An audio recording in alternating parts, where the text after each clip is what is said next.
Going into race 2, championship leader James Toseland needed a score in race 2 to stave off the point-scoring charge of Haga. Bayliss was hoping that his tyres would hold up for the whole race. Toseland hoped he'd cure the chatter problems he had in race 1. An important race then for this year's championship. Let's join Scott Smart and Jonathan Green. Out the lights and away we go, and Ciccone caught off the line. Bayliss is flying again, and right behind him is Biaggi, who's going to take him into the first corner. Ruben's out into third position by the looks of it. He squeezes up the inside. He is hanging to third. He does just. Kawasaki down to 5th from the pole position. Rolfo in trouble, squeezed out there. Good start, good clean start by everybody. And I thought Biaggi for a moment was going to squeak up the inside, but Bayliss has done it again. And as you say, Zaus is up there, Tosen's up there. Tosen in 4th, so that's a much better start than he had in the first race. And we'll soon see in this first lap whether or not he's got the chatter problem. And to be fair, his body language looks a lot more positive than in the first race already. I wonder if Bayliss has got the right tyre. He's certainly got the start again, and he's leading by almost 3 lengths again. Into the first part of this track in his first lap. There's Corsa just behind Haga, who again started well from the second row on 8th position. Mugridge is trying to move up on Lansing. So then coming to complete the first lap, and again here we go. It is a Xerox picture copy of exactly the race before, because Bayliss is leading the way. Tosen passes Zaus into turn 1, so Tosen has no problem to touch wood this time round. Don't put the muckers on him.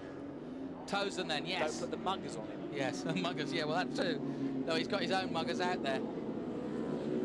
Neukirchner didn't get away well. He is still in the top 10 though, but my eyes are definitely going to keep an eye on Ruben Zaus. Why they have no champagne, and I was right in my observation that I think Haga did that out of respect, and the other riders followed suit. No spraying of the champagne. If you saw the Haga interview afterwards, he said that his good friend had been killed on track back in Japan earlier last week, and therefore, out of respect, all the top 3 riders decided not to spray the champagne. So it's starting to settle down now. Fastest man, 1:39.4 Haga. He's currently in 3rd place. There's Massimo Meregali talking to Pirelli. Haga, I think, has just closed the gap a tiny bit, but as we saw in the first race, Bayliss disappeared for the first 8 or 9 laps till his tyre was starting to get used. Neukirchner passes Rolfo, diving up the inside, but then Haga, the Yamaha seemed to be so gentle with its tyres, which is quite funny really, because at the beginning of the year, the Yamaha destroyed its tyres in the races. Bayliss proved without a doubt, winning back-to-back races in the last race of last year and the last race of MotoGP, coursing through on Zaus. They hit the banking. Here's what happened. Around the outside, just obviously got better drive, so he was alongside him on the start-finish straight. Carry more corner speed in.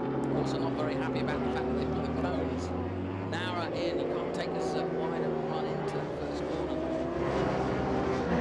Fabrizio, game over. Reset the button. Oh no, it's Morelli. Lucky for him. Sorry, Fabrizio. Luca Morelli, his teammate. Now under a lot of pressure from Troy Corsa. Biaggi's no longer catching, and then the 4th and 5th aren't catching Biaggi. Round the outside, Corsa is brave! We knew that before this race, but that was the bravest manoeuvre I've seen him in weeks. Well, Bayliss, that was Bayliss' personal best lap of the race so far. New lap record is 38.622. Bayliss to do 38.782. Oh! And this is where it went wrong last year. And it almost very much went wrong for him then, and he's lost the place and almost lost the bike. He's lucky to stay on, but he's gifted Haga the lead. And that's going to have cost him 1.5 seconds straight away. And it would have scared him. You see, the bike just went a little bit more sideways than he expected. Cost him a few heartbeats and all. Cost me that.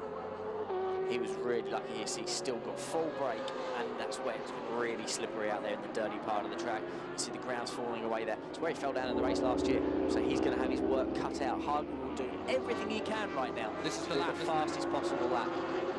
And if, of course, he gets past Tosen ends up 5th at the moment. That'll be a 33-point difference to the leading championship. And here's a significant fact for you. If it finishes this way, Honda and Yamaha would be on identical points, 393, with 2 rounds to go. That's how important it is to the 2 Japanese manufacturers. And if you look at the new race leader, yes, that changes everything. Just changed in front of us with us barely noticing because we were too busy talking about statistics. So Bayliss leads again from Noriyuki Haga. We'll take our anoraks off and concentrate on what is probably one of the most interesting races of the year so far, because it's been clear-cut throughout. It's been between two men. One man had the upper hand early on, as he did in race 1, then lost it. Here was the overtaking manoeuvre, and it was good too, nice and clean. Still not as significant as 36, he'd prefer that. And here comes Corsa, around the outside, he's determined. Well, Tozer just won't give him any space. That is determined racing. But it depends if he can get the drive, he'll still have the inside corner, the advantage in the next corner. But Tozer runs him out onto the dirt, so he has to shut the gas. Number 21, Troy Bayliss. May not be world champion, but he's still riding like one, and he's back next year to go for it again. He comes out of the last corner, and once again, the Lord of the Ring is Troy Bayliss. That was bellissimo. It was a vintage performance by the world champion Troy Bayliss. At one point his race was done as he ran wide at one corner. He recovered superbly to take a brilliant race win, proving that while he might not retain his title, he'll continue to be a force to be reckoned with. More importantly, Haga took another huge chunk out of Tozen's lead, cutting the points gap to 41 with 100 points left to go. Biaggi had another good weekend with 2 podiums before he heads to his home race next time out at Vallelunga in Italy. No, they're hard to get, but when you do take one, they're very enjoyable. So I'm very happy with that second race today. I've been racing against Norrie now since I think it was since year 2000, and we've had some great battles over the past, and all been very memorable. And you know, sometimes when we have a battle like that, he takes a win or I do, but it's great racing. I really love having a dice with Norrie.